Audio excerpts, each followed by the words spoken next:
इसमें हम आपको रचना के आधार पर वाक्य भेद, सार्थक शब्दों का वह व्यवस्थित समूह जो पूर्ण अर्थ प्रकट करता है, वाक्य कहलाता है। इसको देखो,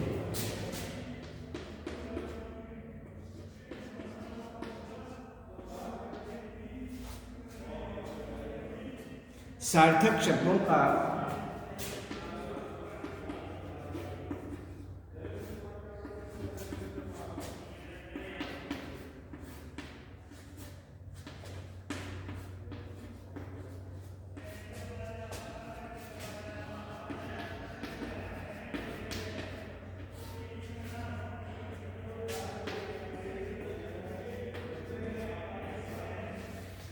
सार्थक शब्दों का वह व्यवस्थित समूह जो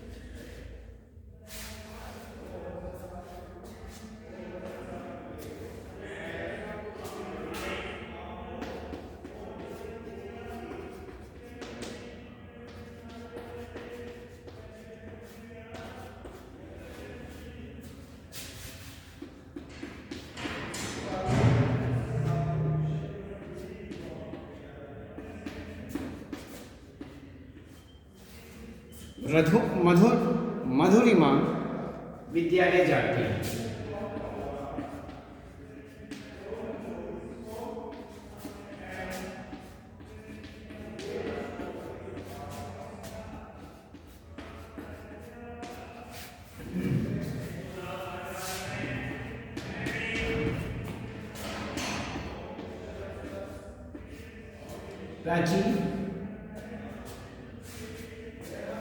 प्राची ने पूजा अर्चना की।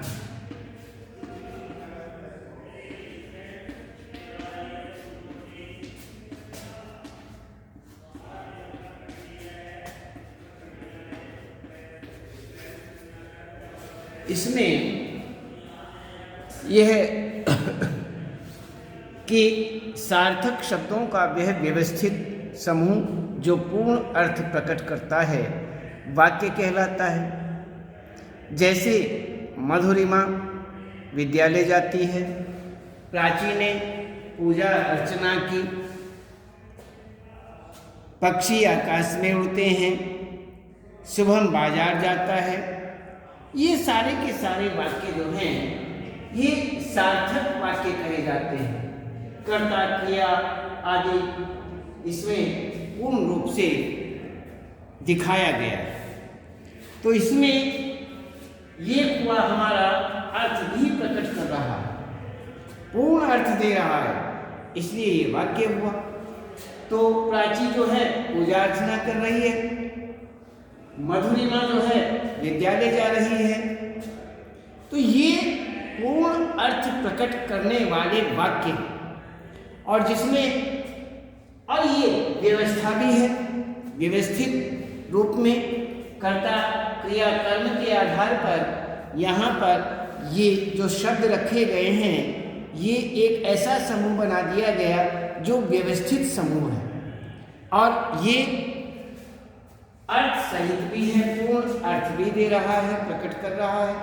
तो इसीलिए इसको हम वाक्य कहते हैं। अब हम देखते हैं वाक्य की क्या क्या विशेषताएं। वाक्य की विशेषताओं के विषय में जानते हैं।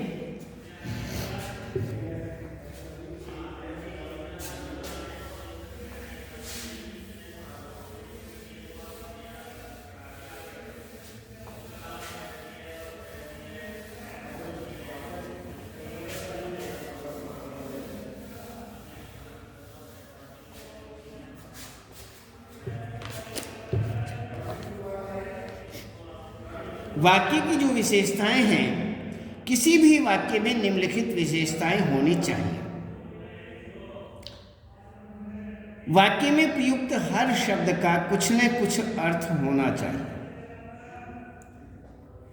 ये कि वाक्य की विशेषताएं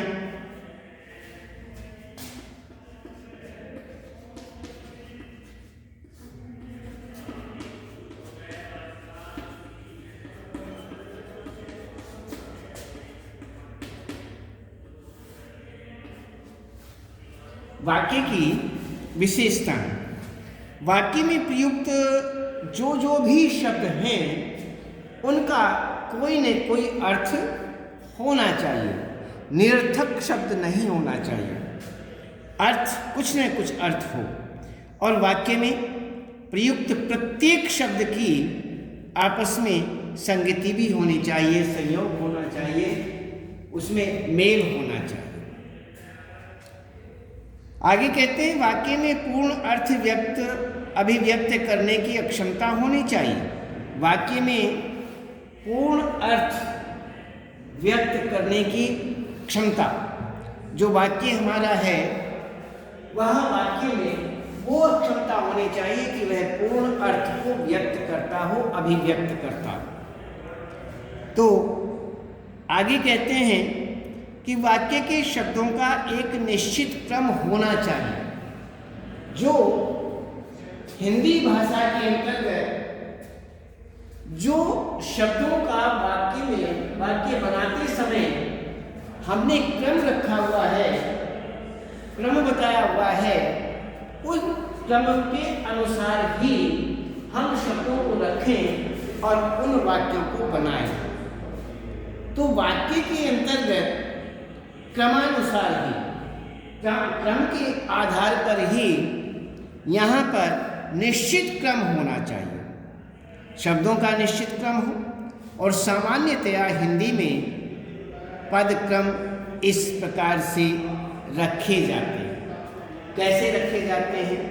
सबसे पहले कर्ता, कर्म, पूरक, क्रिया। जैसे सुमन पत्र लिखती है, इसमें कर्ता, कर्म और क्रिया और अन्य कोई भी इसके अंतर्गत पूरक वाक्य है तो वह, तो ये हमारे वाक्य का क्रम बनता है। शब्दों को बोलने अथवा लिखने में निकटता होनी चाहिए। प्रसून परिवार के लिए सब्जियां लाता है, तो हमने कहा शब्दों को बोलने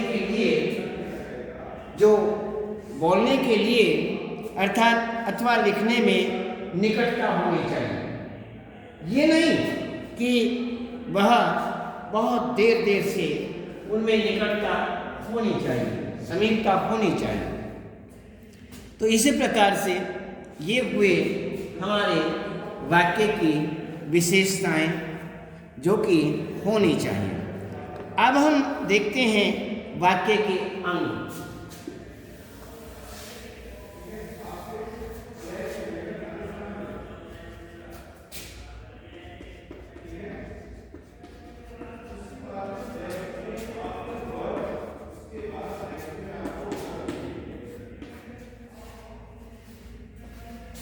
वाक्य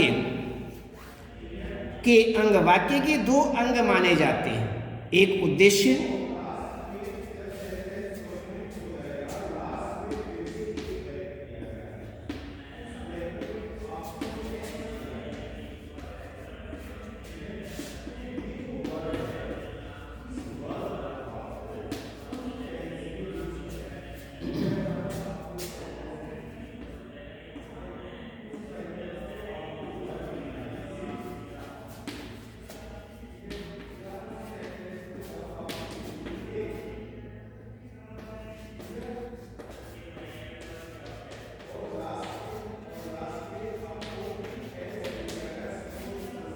दो अंग माने जाते हैं, एक हमारा उद्देश्य और दूसरा विधेय।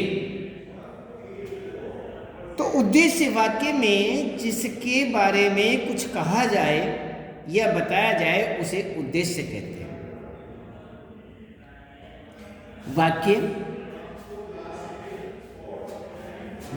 उद्देश्य के विषय में बताते हैं कि उद्देश्य अर्थात वाक्य के अंतर्गत कोई भी वाक्य हमारे सामने है, उस वाक्य के अंतर्गत उस वाक्य में जिसके बारे में कुछ कहा जाए या बताया जाए उसे उद्देश्य कहते हैं। जैसे कोयल मधुर गाती है।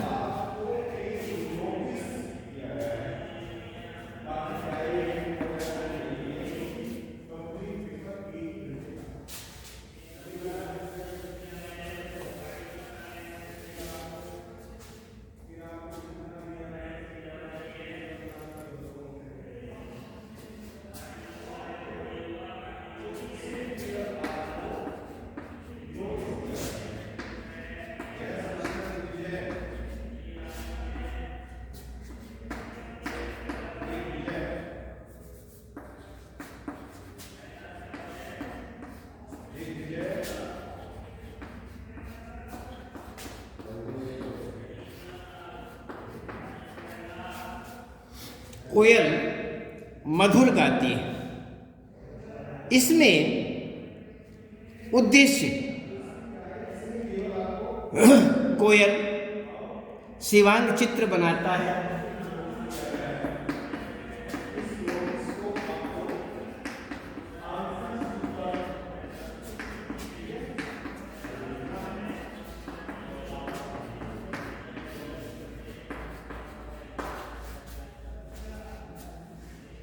प्राची विद्यालय जाती है।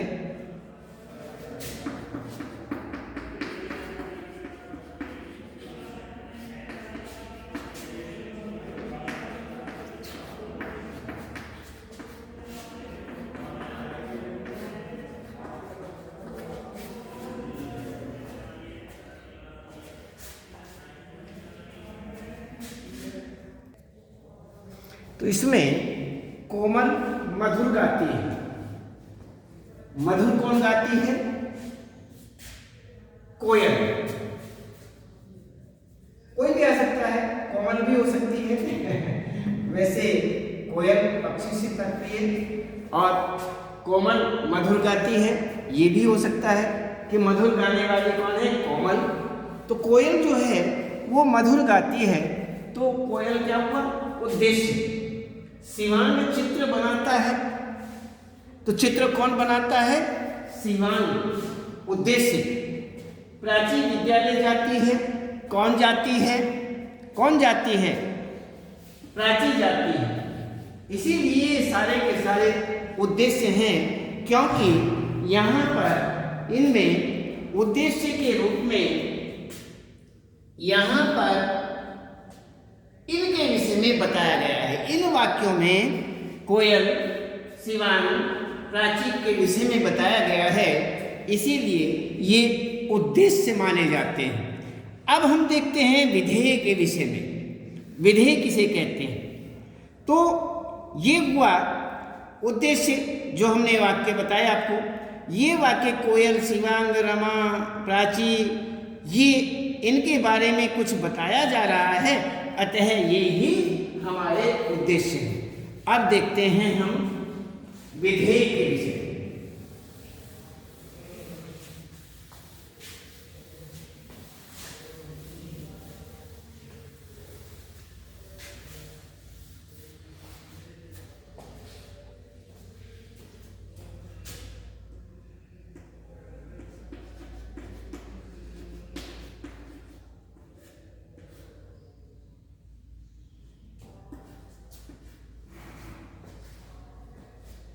विधेय। तो इसमें वाक्य में उद्देश्य के बारे में जो कुछ कहा जाए उसे विधेय कहते हैं। वाक्य में उद्देश्य के बारे में हमने आपको बताया, कोयल मीठा गाती है, कोयल मधुर गाती है, तो कोयल जो है वो उद्देश्य है। लेकिन विधेय में इसमें ये बताया गया है जो जिन वाक्यों के अंतर्गत उद्देश्य के बारे में जो कुछ कहा जाए, उद्देश्य के बारे में जो कुछ कहा जाए उसे हम विधेय कहते हैं। तो इसमें जैसे जैसे चांद छिप गया,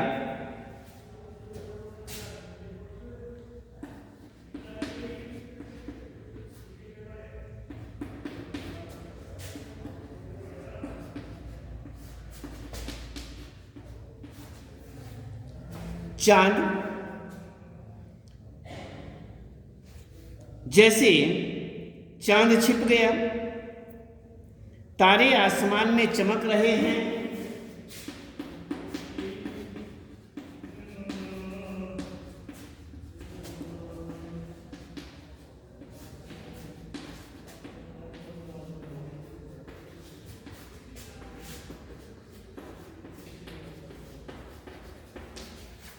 तारे आकाश में चमक रहे हैं, सूरज पूरब में निकला,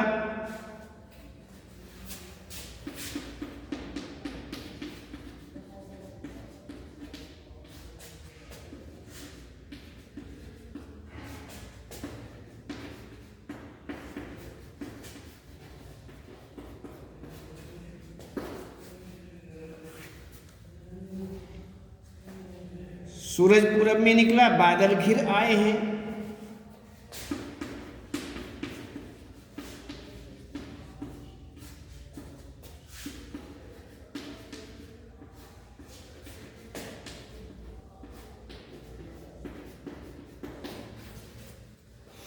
बादल घिर आए हैं। तो ये हमारे पे चांद छिप गया, तारे आसमान में चमक रहे हैं, सूरज पूरब में निकला, बादल घिर आए हैं। चांद छिप गया,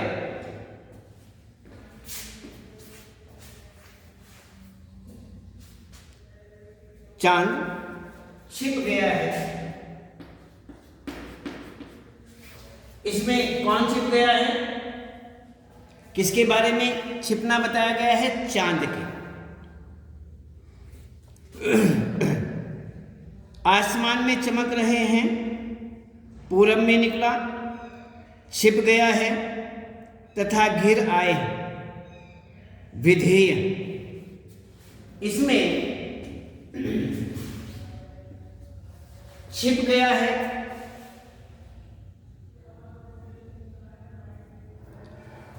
कौन छिप गया है? चांद। चांद क्या है? उद्देश्य, क्योंकि इसके बारे में बताया गया है, ये आपको हम बता चुके हैं। जिसके वाक्य में, जिसके विषय में बताया जाता है वह उद्देश्य होता है। तो यहाँ पर छिप कौन रहा है? चांद, वह उद्देश्य है। लेकिन छिपना किसके विषय में बताया जा रहा है? उद्देश्य के विषय में बताया जा रहा है।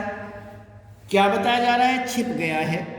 तो छिप गया है या आसमान में, तारे आसमान में चमक रहे हैं, आसमान में चमक रहे हैं, या फिर पूरब में निकला, सूरज पूरब में निकला, पूरब में निकला तथा घिर आए हैं,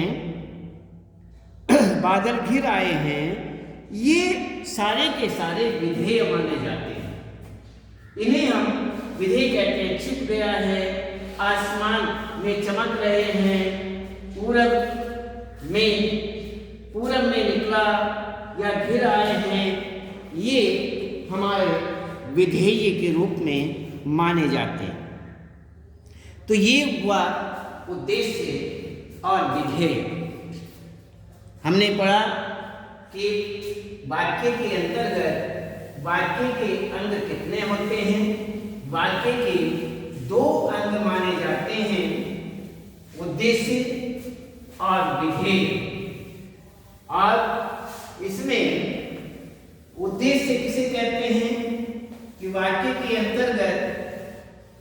जिसके विषय में कहा जाए, जिसके विषय में बताया जाए, उसे हम उद्देश्य कहते हैं। और जिन वाक्यों में उद्देश्य के बारे में जो कुछ कहा जाए उसे विधेय कहते हैं। तो ये उद्देश्य और विधेय हुआ। तो अब हम देखते हैं वाक्य के भेद।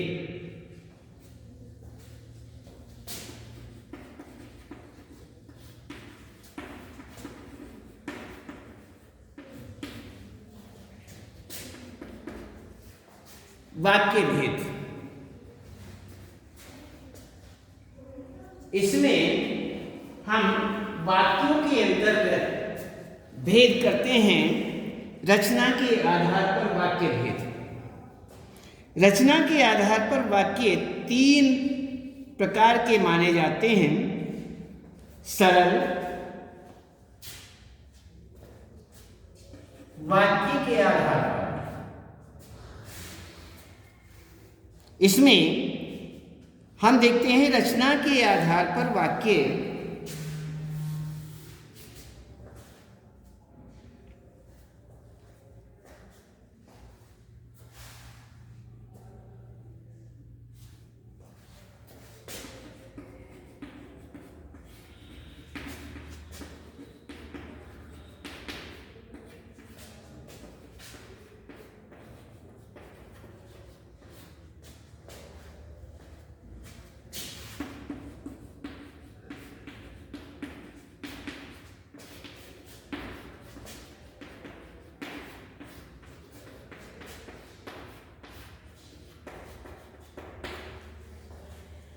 रचना के आधार पर वाक्य 3 प्रकार के माने जाते हैं। जैसे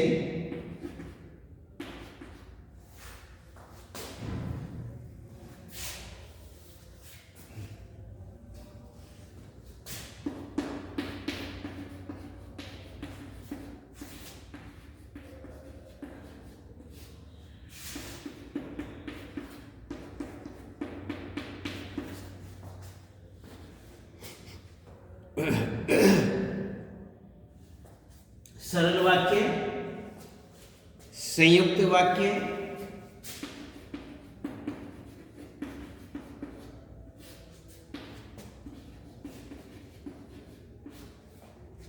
और मिश्र वाक्य।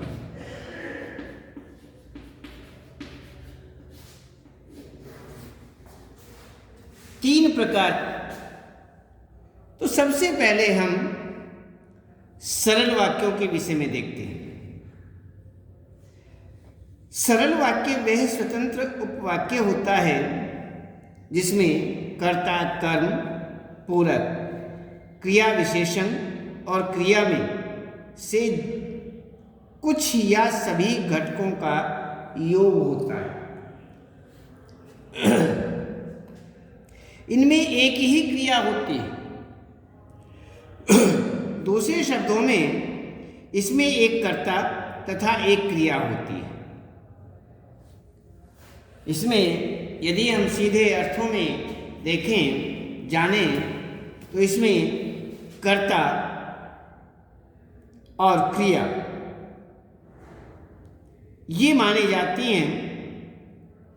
ये स्वतंत्र उपवाक्य कहा जाता है। कर्ता, कर्म, पूरक, क्रिया विशेषण और क्रिया में से कुछ या सभी घटकों का योग माना जाता है। इसमें एक ही क्रिया होती है। दूसरे शब्दों में यदि हम कहें तो इसमें कर्ता और क्रिया होती है। जैसे आयुष पढ़ रहा है,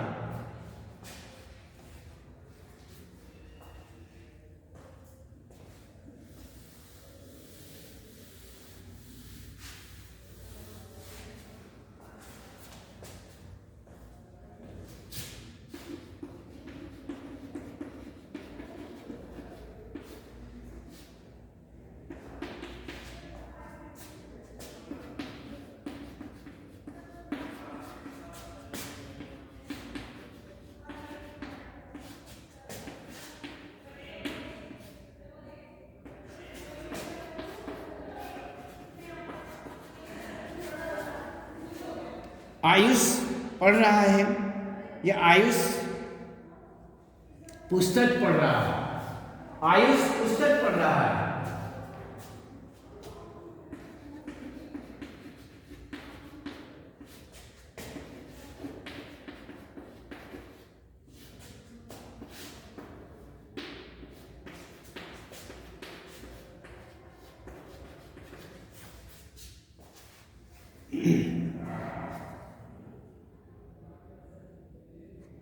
आयुष पुस्तक पढ़ रहा है। ये यहां पर उक्त वाक्यों में एक ही क्रिया है।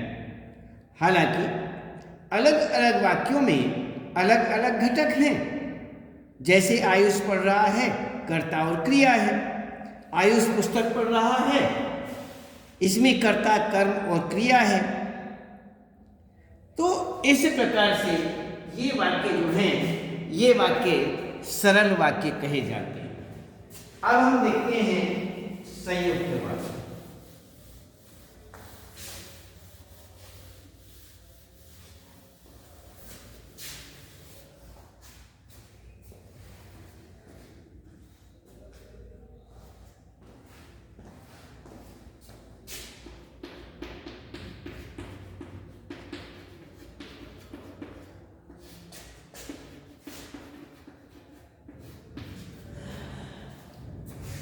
संयुक्त वाक्य,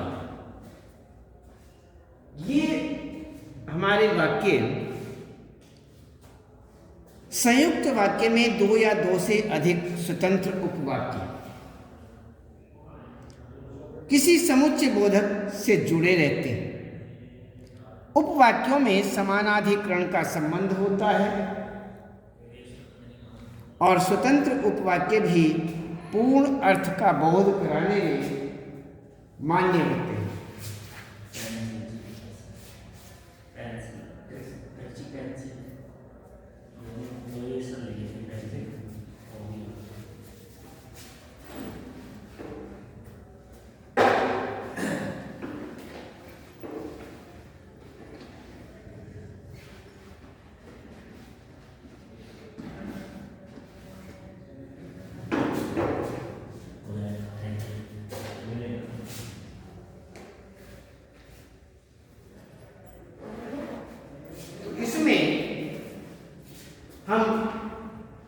मैं आपको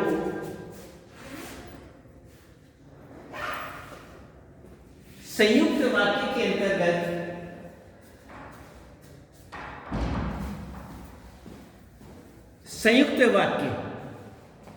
संयुक्त वाक्य के अंतर्गत हमने आपको बताया कि इन वाक्यों में दो या दो से अधिक स्वतंत्र उपवाक्य और किसी योजक जो हैं पद जुड़े रहते हैं। समुच्चय बोधक आदि शब्द जो होते हैं उनसे जुड़े रहते हैं। उपवाक्यों में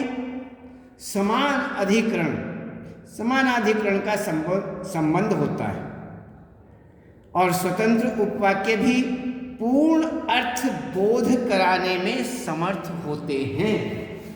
ये ध्यान रखना चाहिए कि ऐसे वाक्य जो पूर्ण अर्थ बोध कराने में समर्थ हों उन्हें हम संयुक्त वाक्य कहते हैं। इन संयुक्त वाक्यों में आपस में योजक पद कौन कौन से होते हैं?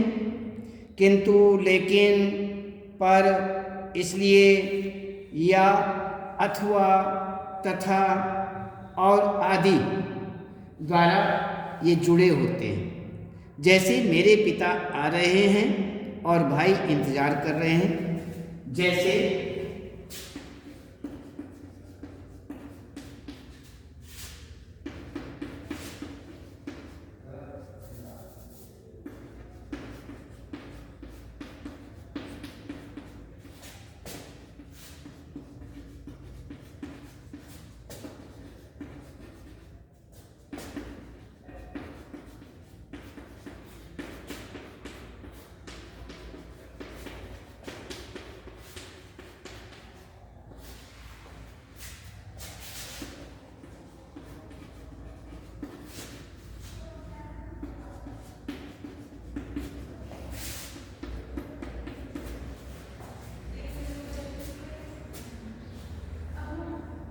अंदर जाकर बैठिए और बातें कीजिए।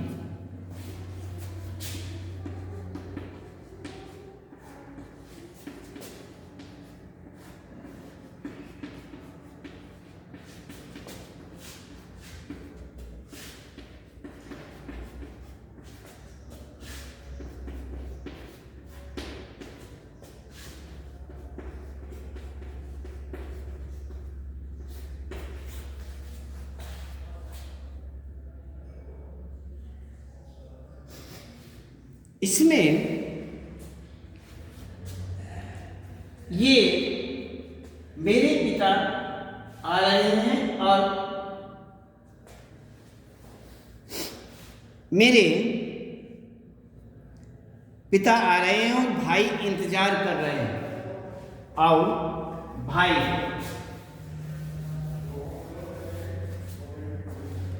और भाई इंतजार कर रहे हैं।